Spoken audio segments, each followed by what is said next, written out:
Teresa from Life Beyond Diabetes, and welcome back to my kitchen. Last week we made corn dog bites. You can find that video in the videos here on the page. Today we're going to be making a tomato pesto tart. Now it sounds kind of fancy and like something that the kids won't like. I can just about promise that they will like this or some variation of this. You can find this recipe in my family-friendly low-carb meal plan. If you don't already have that, I will be posting a link to get that in the description when this video is finished. It's a super easy recipe to make, one that the kids can help you with if you're interested in having the kids help out with that. I've prepped some of the stuff. We're going to just walk through the steps for that right now. Make it real quick. First thing you're going to want to do is turn the oven on, preheat it to 350. And also you're going to want to prepare a tart pan. Now this is one that has a removable bottom. You can use that, or you can use a ceramic one that is just a full solid one. That's the one I usually bake it in. The most important thing, regardless of what kind, is that you grease it really well. This recipe tends to stick to the sides, so it has to be greased really, really well. I will say that's the only complaint I've ever had about this recipe is people contacting me and saying, Teresa, it sticks like crazy. How do I get it out? And my answer is always, well, did you follow that one direction about greasing it really well? Because if you didn't, that's going to be the problem. So grease the tart pan really well. So I have already done that. So once the tart pan's greased, oven's turned on, then it's time to get cooking. Batter is made with almond flour, Parmesan cheese. You might notice a theme here. Almond flour and Parmesan cheese tend to be my two favorite ingredients for cooking low-carb bread type recipes. They hold together really well.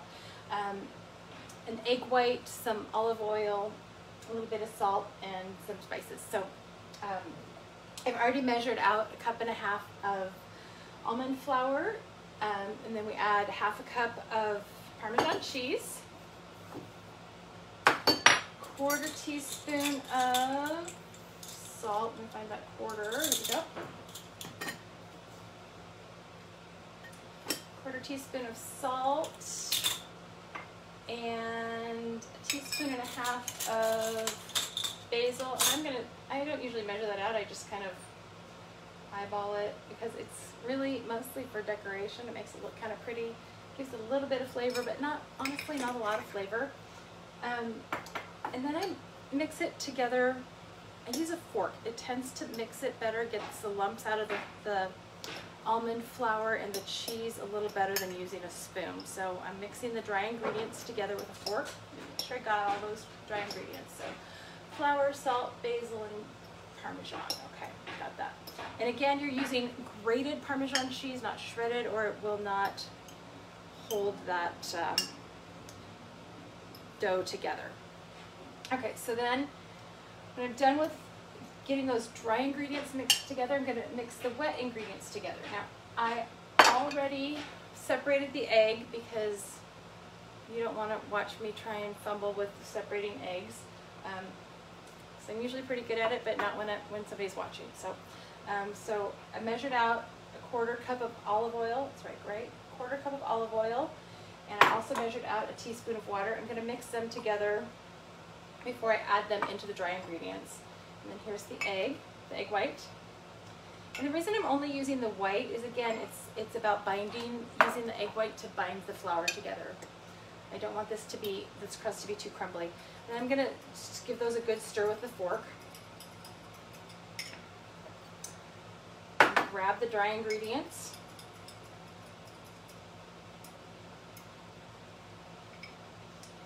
Pour them right into the dry ingredients.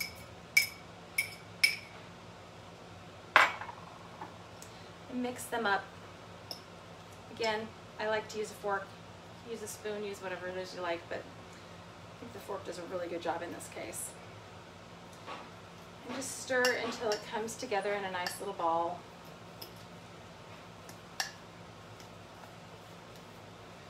And at some point it's going to get to the point where you're probably going to want to start using your fingers and get it all mixed together. kind of forms a nice, I'm not sure if you can see, kind of almost looks a little bit like a pastry dough, nice and tight in there. So, and once it's like, it's this nice kind of, not too sticky dough, but not too wet, it's good solid dough. And I'm gonna just put the whole thing into the tart pan. Just pour it all in.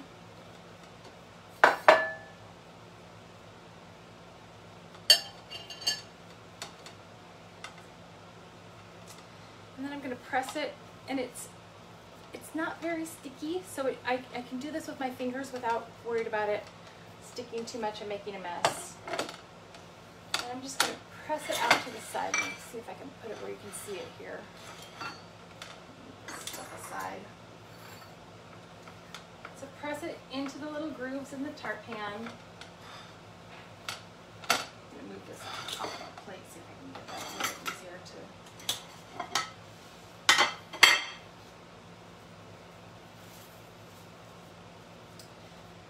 So, and I think you get what I'm doing here. You don't need me to show you how to press this into a tart pan. But one of the things that I will say as you're pressing it in is you want to get down into the edges here, because it is going to puff up a little bit as it bakes. And so you want to have some, you don't want it to kind of slope. It's nice to have more of a crisp little edge. And the more times you make it, the better, the more you'll get used to doing that. So I'm going to finish this when we're done, but meanwhile, I'm going to show you the one I made a little bit earlier. Just grab that for you. When you've got it all put into the tart pan, you'll pop it in the preheated oven, preheated to 350. You pop it in the oven for 15 to 20 minutes. At about 15 minutes, you'll start keeping an eye on it until it turns a nice little golden brown, kind of like this. Then you let it cool for at least an hour, and then it's time to fill it. And today I'm filling it with goat cheese and pesto and tomatoes, like the recipe that's in the meal plan. But I will tell you that I use a lot of different fillings because this is a really versatile recipe.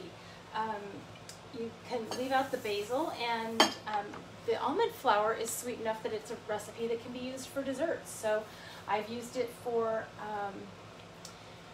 making kind of like a pie crust. So if I wanted to do like a sugar-free chocolate pudding or with raspberries, or a low-carb lemon curd with some whipped cream on top, or a fruit tart, that would be good.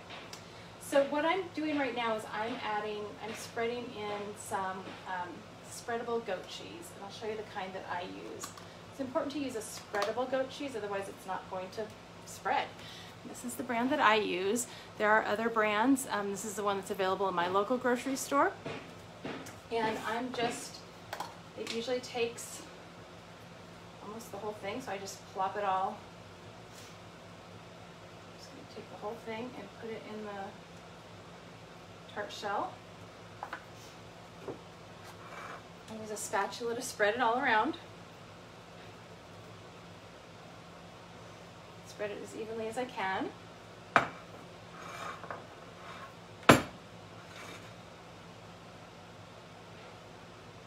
And this crust, because it's got the Parmesan and the egg white holding it together, is not very crumbly. So you can actually spread things and the almond flour doesn't come up. When I first started experimenting with almond flour crust, I was really frustrated because the almond flour would come up into the whatever it was I was putting into the crust. But this one holds together pretty well. So there's my nicely spread goat cheese. Hang on, I'm going to grab a paper towel to clean my hands and my... And then the next step is the pesto. Usually I have homemade pesto. Today I don't have any homemade pesto on hand, so I'm using store-bought. But I do prefer homemade pesto. But again, I'm just going to slide on some of this pesto, smear it around. It smells like basil in here. It smells so delicious. Wish you could smell it. Someday they're going to invent smell-o-vision and bring you right in. I'm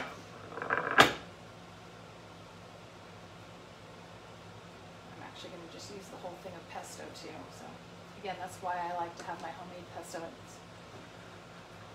feels very decadent to use a whole container of store-bought pesto.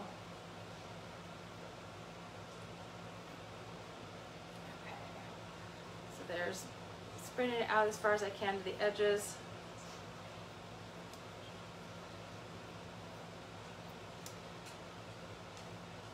And then the last step is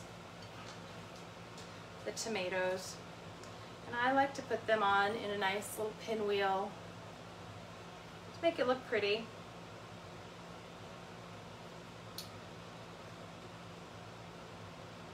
You can, when you're done with this, you can drizzle it with a balsamic reduction or some fancy salt. That one didn't quite work.